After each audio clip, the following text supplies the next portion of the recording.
کہ آپ کو کیا لگتا ہے، ایک تو آج مارکہ حق کے حوالے سے اب اس کی سیلیبریشنز کا آغاز ہو چکا ہے، اور دوسرا یہ اہم معاملہ ایران اور امریکہ والا ہے، تو آپ ایک سال کو کس طرح سے دیکھتے ہیں؟ جو سفر 9 مئی کو شروع ہوا تھا پچھلے برس، وہ اس 9 مئی یا 10 مئی تک کہاں تک پہنچا ہے؟ السلام علیکم جی، اور آپ کے ویورز کو بڑا السلام علیکم اور بڑا مبارک دن ہے۔ واقعی آپ نے صحیح فرمایا کہ تاریخی کامیابی ہوئی، اور اس تاریخی کامیابی کے نتیجے میں میرے خیال میں جو سیاسی نقشہ ہے ہمارے خطے کا، جنوبی ایشیا کا، وہ بھی تبدیل ہوا۔ پاکستان کو مختلف زاویے سے لوگ دیکھ رہے ہیں، ہندوستان کو بھی مختلف زاویے سے دیکھ رہے ہیں، اور پاکستان نے اس مارکہ حق کے بعد ایک نیا مقام پیدا کیا ہے جس کی پہلے شاید مثال نہیں ملتی، اور اس کی عکاسی اس وقت یہ ہے کہ نہ یونائیٹڈ نیشنز وہ کام کر سکا، نہ عرب لیگ کر سکی، نہ OIC کر سکا، نہ یورپین یونین، لیکن پاکستان نے دو حریفوں کو، امریکہ اور ایران کو اکٹھا کر دیا اسلام آباد میں 47 سال کے چپکلش کے لڑائی کے باوجود، اور ان سے 21 گھنٹے کے مذاکرات بھی کرائے، اور پھر جو سیز فائر ہم نے کروایا 7 اپریل کا، وہ اس کو بھی آج 1 مہینہ ہو گیا، وہ قائم اور دائم ہے۔ تو پاکستان کا ایک ڈیفرنٹ لیول کا مقام ہو گیا، اور ہندوستان نے جو ایک جہریت کی تھی بے بنیاد اور غیر قانونی، اور صرف پاکستان کو دباؤ میں ڈالنے کے لیے، اس کو وہ بری طرح ناکامی بھی ہوئی، اور اس کے جو سارا چونکہ ان کا نیریٹو تھا وہ جھوٹ کی بنیاد پر تھا۔ پہلگام کے حوالے سے جو افسوسناک واقعہ ہوا دہشت گردی کا، وہ انہوں نے پاکستان پر الزام ڈالا بغیر کسی ثبوت کے، کوئی ایویڈنس نہیں پیش کیا گیا۔ پھر انہوں نے جہازوں کے بارے میں ابھی تک 1 سال ہو گئے، یہ نہیں بتایا کتنے جہاز ان کے گرے ہیں۔ وہ تو صدر ٹرمپ نے ماشاءاللہ تصدیق کر دی کہ پاکستان نے ان کو ٹکا کے جہاز بھی گرائے اور شکست بھی دی۔ اور پھر اس کے بعد جب سیز فائر کی بات ہوئی تو صدر ٹرمپ نے اعلان کیا سیز فائر کا واشنگٹن سے، اور اس کی خود ہندوستان نے تائید کی اور پاکستان نے بھی تائید کی، دونوں نے ایکسپٹ کیا سیز فائر۔ بعد میں ہندوستان مکر گیا کہ نہیں جی ہم نے تو خود کیا تھا۔ تو یہ جو ان کی جو ساری حکمت عملی رہی، کیونکہ جھوٹ کی بنیاد پر بھی تھی، فریب کی بنیاد پر بھی تھی، تو وہ فیل ہو گئی۔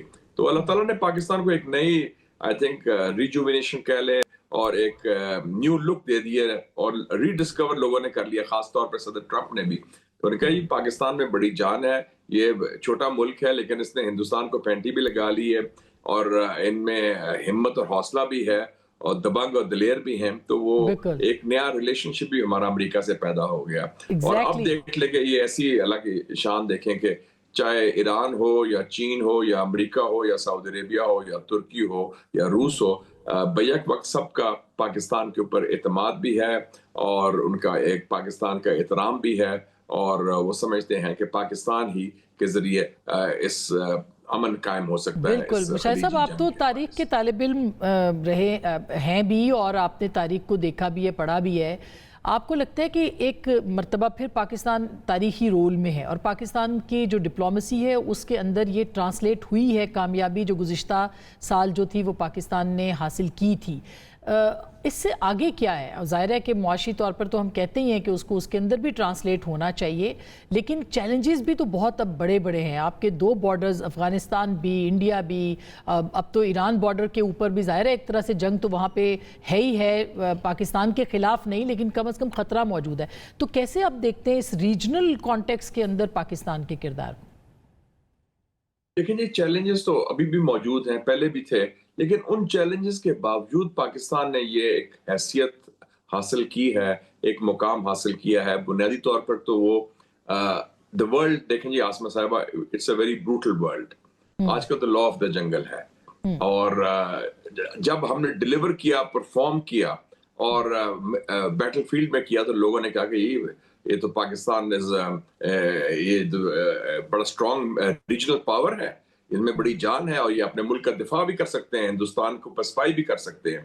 تو وہ پھر اس کا مطلب ہے کہ ہمارے سسٹم میں، ہماری ریاست میں، ہماری قوم اور قیادت میں وہ ہے چیز کہ جی ہم اپنا دفاع بھی کر سکتے ہیں، اپنا ایک رول ادا کر سکتے ہیں۔ تو اب یہ دیکھیں کہ جو نیا پولیٹیکل یا ریجنل آرڈر ایمرج کر رہا ہے اس خطے میں، سب یہی بات کر رہے ہیں کہ اس میں اس خطے کے ممالک، خاص طور پہ پاکستان اور ترکی، اس میں سعودی عربیہ بھی شامل ہے، ایران بھی اب ہے، ایران بھی مضبوط اس جنگ سے نکل رہا ہے کیونکہ انہوں نے بھی اپنا دفاع بڑے دبنگ طریقے سے کیا ہے۔ تو وہ ایک نیو جو ریجنل سیکیورٹی آرڈر ہے اس میں پاکستان کا رول ہے. پلس یہ جو ہے مڈل پاورز ہم بات کرتے ہیں کیونکہ نیو ورلڈ آرڈر بھی پیدا ہو رہا ہے, اس میں پاکستان, ایران, ترکی, سعودی عربیہ, انڈونیشیا, ان کا بڑا کلیدی کردار ہونا ہے. اور اس حوالے سے پاکستان کا جو رشتہ قائم ہوا ہے مسلم ممالک سے بھی اور دوسرے ممالک سے بھی, ہمیں امید ہے کہ اس کے کچھ فوائد ملیں گے اقتصادی حوالے سے بھی, لیکن جو ہمارے اپنے اندرونی چیلنجز ہیں وہ ہمیں خود ٹھیک کرنے ہوں گے, چاہے وہ سیاسی ہیں, چاہے وہ معاشی ہیں, اور چاہے وہ دہشت گردی کے حوالے سے, لا اینڈ آرڈر کے حوالے سے ہے. مجموعی طور پر ہمارا ایک نیا مقام پیدا ہوا ہے, نیا رول پیدا ہوا ہے, اور اس رول کی وجہ سے ہماری اہمیت بہت بڑھ گئی ہے. And we are the go-to place now in the area. بالکل. ایک اور بڑی اہم خبر آج آپ نے دیکھی ہوگی, NBC نے اس کو رپورٹ کیا ہے سعودی عرب سے متعلق, کہ انہوں نے امریکہ کے جو اڈے ہیں ان کو استعمال نہیں ہونے دیا, یہ جو پروجیکٹ فریڈم تھا اس کے لیے, اور اس کو ختم کیا, جس کی وجہ سے ان کو یہ پروجیکٹ ہی روکنا پڑا. آپ کو لگتا ہے کہ قطر یا سعودی عرب اور یا دونوں وہ امریکی بیسز کو ختم کر سکتے ہیں اپنے ریجن میں, اور یہ ایران کی ایک بڑی, ان کا ایک بڑی ایک خواہش کہہ لیں, مطالبہ کہہ لیں, یہ ایک رہا ہے کہ اس ریجن سے امریکی بیسز کا خاتمہ ہو. اس کو آپ کس نظر سے دیکھتے ہیں, اور کیا واقعی یہ ریجن جو ہے وہ امریکہ سے نکل کے اب چین کے طرف جا رہا ہے, یا چین جو ہے وہ سیکیورٹی پرووائڈر کے طور پر اس ریجن کا ہوگا؟ دیکھیں جی, یہ ریجن جو ہے یہ تقسیم شدہ ہے اس وقت. جو 6 خلیجی ریاست ہے اس میں سے سعودی عربیہ, قطر اور عمان کا نظریہ اور ہے. وہ یہ چاہتے ہیں ایران سے اچھے تعلقات ہوں, معمول کے تعلقات بنائے جائیں, اور ایران کے خلاف جنگ کا خاتمہ ہو. اور وہ یہ بھی چاہتے ہیں کہ اس خطے کے حوالے سے جو سلامتی کے ایشوز ہیں, سیکیورٹی کے ایشوز, اس کا فیصلہ خطے کے ممالک کریں, کیونکہ ان کو ایک بڑا تلخ تجربہ ہو گیا ہے. امریکہ کو اڈے بھی دیے, امریکہ سے ہتھیار بھی خریدے, امریکی سولجرز بھی تھے ادھر کافی. دیکھیں 16 اڈے تھے امریکہ کے, 40,000 امریکن سولجرز اور سیلرز تھے. وہ تو فیل ہو گئے سارے, اڈے بھی تباہ ہو گئے, اور انہوں نے کچھ ڈیلیور بھی نہیں کیا. اس کے نتیجے میں الٹا اسٹریٹ آف ہارمز بھی بند ہو گیا جنگ کے نتیجے میں, جو پہلے کھلا تھا جنگ سے پہلے بائی دی وے. تو امریکہ نے تو بڑا نقصان پہنچایا ان کو. تو اب وہ کہتے ہیں کہ جی اب یہ معاملات جو اس خطے کے ہیں ہم خود ہینڈل کریں گے. خود سے مراد ہے کہ وہ ممالک پلس پاکستان اینڈ ٹرکی اور لائک مائنڈڈ جو کنٹریز ہیں. جہاں تک تعلق ہے باقی کچھ ممالک کا, ان کی ذرا رائے مختلف ہے شاید, UAE, بحرین اور کویت کی فی الحال فار دا ٹائم بینگ. لیکن یہ اکثریت جو ہے اس خطے کی وہ سمجھتی ہے کہ سب سے بڑا خطرہ اسرائیل کا ہے. امریکہ نے وہ رول ادا نہیں کیا جو ان کو کرنا چاہیے تھا معاہدوں کے باوجود, اڈوں کے باوجود. اور اب ہمیں کچھ نئے پیراڈائم سوچنے ہوں گے سیکیورٹی کے حوالے سے, جس میں پاکستان کا کردار میں سمجھتا ہوں بڑا کلیدی ہوگا. اور مشاہد صاحب, آپ نے دیکھا ہوگا کہ عراقچی صاحب کا جو بھی دورہ تھا چین کا, اس دوران انہوں نے فیصل بن فرحان صاحب سے بھی بات کی, اور چائنا نے ایران اور سعودی عرب کے بیچ تنازعات یا ان کے درمیان جو دوریاں تھیں ان کو کافی ختم بھی کیا, اور ان کو یہ کریڈٹ دیا بھی جاتا ہے انٹرنیشنلی. تو آپ یہ کیا دیکھ رہے ہیں کہ جو انتظام آبنائے ہرمز کی بات ہو رہی ہے اس کے اندر سعودی عرب کا کردار بھی آ سکتا ہے, پاکستان کا کردار بھی آ سکتا ہے, اور یہ کتنا امپورٹنٹ ہے کہ چین نے اب 4 نکات بھی دیے ہیں جو کہ ابھی تک پبلک شاید نہیں ہوئے, لیکن 4 نکات کے مطابق وہ کہہ رہے ہیں کہ ہم یہ معاملہ حل کر سکتے ہیں یا کریں گے. دیکھیں نا جی, یہ بڑا امپورٹنٹ تھا کہ آپ پورے آپ دیکھیں نا جو کنیکٹ کریں ڈاٹس کو, پاکستان اور ایران کی جو قربت ہے, اور پاکستان اور چین کی جو قربت ہے, اور پاکستان اور سعودی عربیہ کی جو قربت ہے, تو جو کہتے ہیں نا محور ہے, جو مرکز ہے وہ پاکستان ہے, وی آر دا پیوٹ. اور اس کے دوران سارا کچھ ہو رہا ہے, اور چائنا اور پاکستان ویسے بھی پہلے 5 نکاتی فارمولا بھی دے چکے ہیں. تو اس حوالے سے چائنا بھی یہ چاہتا ہے, سب چاہتے ہیں کہ یہ اپنا ہارمز کا جو مسئلہ ہے یہ حل کیا جائے. وہ پہلے بھی حل کر دیا تھا. فیلڈ مارشل عاصم منیر جب تہران گئے تھے 3 دن کے لیے, انہوں نے ایرانیوں کو قائل کر لیا تھا کہ آپ یہ بلاکیڈ ختم کریں. ایرانیوں نے وہ تجویز مان لی, اور ان کا ایرانیوں کا خیال تھا کہ اس کے عوض ٹرمپ جو ہے اپنا بلاکیڈ ایرانی بندرگاہوں کے خلاف ختم کرے گا. وہ اس نے نہیں کیا. وہ میں سمجھتا ہوں مسڈ اپرچونٹی تھی, وہ ٹرمپ کی غلطی تھی. اگر وہ اس کو ختم کر دیتے بلاکیڈ, تو یہ معاملات اور طرف چلے جانے تھے اور معاملات بہتر ہو جانے تھے. تو اب بھی موقع ہے اور چائنا بڑا کلیدی کردار ادا کر رہا ہے. اور عباس اراغچی چائنا اس لیے بھی گئے ہیں, دو وجہ ہے. ایک یہ کہ آئندہ جو بھی ڈیل ہوگی, سیٹلمنٹ ہوگی امریکہ کے ساتھ, ایران چاہتا ہے کہ اس کی مہر لگائی جائے یونائٹڈ نیشن سیکیورٹی کاؤنسل کی طرف سے بھی, جس میں چین کا کردار کلیدی ہوگا, اور پاکستان بائی دا وے بھی ممبر ہے یو این سیکیورٹی کاؤنسل کا.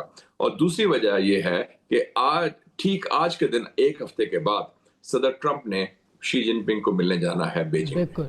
تو وہ جو شی جن پنگ کے ٹاکنگ پوائنٹس ہوں گے اس میں یہ شامل ہوگا کہ ایک کمپریہنسو پیس ایگریمنٹ ہو, جس کی میں سمجھتا ہوں کہ الٹیمیٹلی تصدیق اور تائید یونائٹڈ نیشن سیکیورٹی کاؤنسل کرے گی. تو یہ اچھی بات ہے, یہ خوشائند بات ہے, اور یہ اچھے ڈیولپمنٹس ہیں میں سمجھتا ہوں امن و سلامتی کے لیے. تو یہ جو ون پیج کہا جا رہا ہے کہ اب ایک ایم او یو یا ایک یادداشت جو ہے اس کے اوپر دستخط ہو سکتے ہیں, جس میں آپ نے پہلے دوسرے تیسرے مرحلے کی بات سنی کہ ہم جنگ بتدریج بند کریں گے, آبنائے ہرمز جو ہے وہ بتدریج کھولی جائے گی وغیرہ وغیرہ, یہ سارے آپ کی نظر سے گزرے ہوں گے جو کہ کل پبلک ہوئے تھے. ایران نے ابھی تک اس کے اوپر جواب نہیں دیا, لیکن آپ کو لگتا ہے کہ چین کے دورے سے پہلے ایران اس کا جواب دے دے گا, یا پھر اس کے امکانات ابھی نہیں ہیں اس پہ دستخط ہونے کے؟ میں سمجھتا ہوں کہ دورے سے پہلے جواب آ جائے گا, اور مجھے لگتا ہے کہ مثبت جواب ہوگا. اور ویسے بھی دیکھیں نا, یہ جو آبنائے ہرمز کی بات ہے, یہ تو اب کافی حد تک ایشو سیٹلڈ ہے, اور ٹرمپ نے تو اعلان بھی کر دیا ہے کہ آپریشن ایپک فیوری ختم ہو گیا ہے, اور دونوں طرف سے ایک بنیادی ایک کنورجنس کہہ لے یا مشترکہ موقف ہے کہ نئی جنگ نہیں ہونی چاہیے اور معاملہ حل ہونا چاہیے. جو ایران نے فارمولا دیا تھا کہ پہلے یہ ایشوز لے لیں اسٹریٹ آف ہارمز والے اور ٹاکس والے, اور ایک ایم او یو تیار کر لیں, اور تفصیلی ڈسکشن جو نیوکلیر ایشو پر ہونی ہے وہ بعد میں ہو جائے. لگتا ہے غالباً امریکہ نے یہ بات مان لی ہے اور وہ بھی اس پر رضامند ہے. تو میں سمجھتا ہوں کہ آہستہ آہستہ ہم اچھی طرف ڈائریکشن میں جا رہے ہیں. صرف سپوائلر ہیں, نیتن یاہو سپوائلر ہے, اور ایک فقدان بھی ہے اعتماد کا تہران اور واشنگٹن میں, جو پاکستان کوشش کر رہا ہے اس گیپ کو برج کرنے کا. اور آپ کو لگتا ہے یہ معاہدہ پاکستان میں ہی ہوگا؟ کیونکہ ظاہر ہے ہم سن رہے ہیں کہ فیلڈ مارشل بھی تہران جا رہے ہیں, اس کے بعد شاید ان کا واشنگٹن کا دورہ بھی ہو, یہ ابھی تک کچھ حتمی نہیں ہے, لیکن کیا اس دفعہ بھی وینیو جو ہے وہ اسلام آباد ہو سکتا ہے؟ اور آپ پازیٹیوٹی تو آپ نے جیسے خود کہا کہ مثبت خبریں آ رہی ہیں, تو یہ ایک ہفتے کے اندر اندر یہ سب کچھ ہو جائے گا؟ لیکن اس وقت اگر ایک ہفتے 10 دن میں ہونا ہے تو اسلام آباد میں ہی ہوگا. جو ایم او یو کے سائننگ کی بات ہو رہی ہے وہ ادھر ہی ایگریمنٹ ہوگا. باقی جو تفصیلی مذاکرات ہیں ہو سکتا ہے وہ فیصلہ کریں, کیونکہ وہ طویل ہوں گے, 1 مہینہ چلیں گے, وہ جنیوا چلے جائیں, کیونکہ اس میں ایکسپرٹس شامل ہوں گے. تو بنیادی طور پر دونوں کا اعتماد پاکستان پر ہے, دونوں ایک دوسرے سے بات کر رہے ہیں, ایران اور امریکہ وایا پاکستان, اور پاکستان ہی ہے جو دونوں کو مشورہ بھی دے رہا ہے اور دونوں کے درمیان پل کا کردار ادا کر رہا ہے. اور یاد رکھیں 2 چیزیں پاکستان جو کی ہیں بہت امپورٹنٹ ہے. ایک, ہم نے جو سیز فائر کروایا تھا وہ ابھی تک قائم دائم ہے, اور دوسرا ہے کہ ایران اور امریکہ آپس میں جو گفتگو کر رہے ہیں, چینل آف کمیونیکیشن ہم نے وہ توڑنے نہیں دیا, وہ کنٹینیوز رکھا ہے. یہ بہت بڑی بات ہے. تلخیاں بھی آئیں, الزامات بھی لگے, لوگوں نے بڑکیں بھی ماری, بیانات بھی بڑے سخت دیے, لیکن جو چینل آف کمیونیکیشن ہے, ایران میسج بھیجتا ہے امریکہ کو پاکستان کے ذریعے, پاکستان پھر وہ آگے کرتا ہے, امریکہ میسج بھیجتا ہے ایران کو پاکستان کے ذریعے, اور کئی دفعہ ہمارا مشورہ بھی شامل ہوتا ہے کہ جناب ایسے کر لیں تو یہ بہتر ہو جائے گا. تو ایک بڑا کلیدی کردار ہے اور تاریخی کردار ہم ادا کر رہے ہیں امن کے لیے اور سلامتی کے لیے. بالکل, جیسے ابھی عباس اراغچی صاحب کا اسحاق ڈار صاحب کے ساتھ اب سے تھوڑی دیر پہلے رابطہ ہوا ہے, آف کورس انہوں نے ہو سکتا ہے کہ اپنا جواب ان کو دیا ہو. میں یہ بھی چاہوں گی سر فائنلی کہ یہ جانیں کہ اب آپ اس ریجن کے حوالے سے جو سیکیورٹی ارینجمنٹ ہے اس کے اندر آپ کو یقین ہے کہ پاکستان کا ایک بڑا کردار ہوگا, ایک نیا بلاک آپ دیکھ رہے ہیں کہ بن سکتا ہے, اور کیا امریکہ کی جو سپر پاور ہے اس کو تو ایک زد پڑ ہی چکی ہے, یہ بلاک جو ہے وہ کس طرح سے کام کرے گا, علاقائی حیثیت میں کام کرے گا, چین کی امبریلا کے نیچے کرے گا, کیا آپ کو منظرنامہ نظر آتا ہے؟ دیکھیں جی, بلاک جو ایک نئی رول تو پاکستان کا بن گیا ہے, اس میں کوئی ڈاؤٹ ہی نہیں, کیونکہ ہمارا جو سعودی عربیہ سے بھی ایگریمنٹ ہوا ہے, ہم امن بھی کروا رہے ہیں, پلس جو مسلم کوارڈ ایمرج کیا ہے 19 مارچ کی جو ریاض کی میٹنگ کے بعد, پاکستان, ترکی, سعودی عربیہ اور مصر, تو اس حوالے سے بڑا کلیدی کردار ہے. تو وہ جو بھی سیٹ اپ یا ارینجمنٹ بنتا ہے اس خطے میں، Pakistan will be a major player, اور اس کے ساتھ میں سمجھتا ہوں ترکی بھی ہوگا۔ اور اچھی بات یہ بھی ہوئی ہے کہ ایران اور سعودی عربیہ میں بھی تعلقات کی بحالی اور اچھے طریقے سے ہوئی ہے، کیونکہ 1 مہینے سے ایران نے کوئی حملہ نہیں کیا سعودی عربیہ کے کسی اڈے پر یا تنصیبات پر۔ تو اور ایک دوسری بات ہے ان کے آپس میں رابطے بھی قائم ہے، کمیونیکیشن چینل بھی آن ہے۔ تو جی 2-3 چیزیں تو واضح ہو گئی کہ سب سے بڑا خطرہ عدم اور استحکام اور امن کے لیے اسرائیل ہے۔ دوسرا یہ ہے کہ امریکہ پر اعتماد اٹھ گیا ہے، امریکی اڈے اور امریکی کا جو سیکیورٹی کا ان کا استحاضہ وہ فیل ہو گیا ہے۔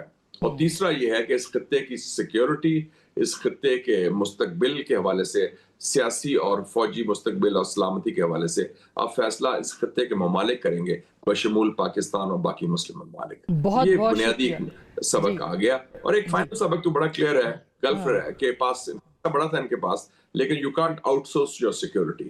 ہم نے بھی جو فتح حاصل کی مارکا حق میں، وہ اس لیے تھی کہ ہم نے خود کیا ہے، ہم نے کوئی آؤٹ سورس نہیں کیا کہ ہم نے لوگوں کو کہا کہ آپ ہمیں مدد کریں، آپ ہمیں اڈے دیں، آپ ہماری جنگ لڑیں، کوئی نہیں لڑنے کو تیار۔ تو یہ سبق کافی تلخ تجربہ ہوا ہے ہمارے مسلم ممالک بھائیوں کو بھی، تو میں سمجھتا ہوں کہ اب وہ بھی اس کی نظر ثانی کریں گے اپنی پالیسی۔ بہت بہت شکریہ مشاہد صاحب۔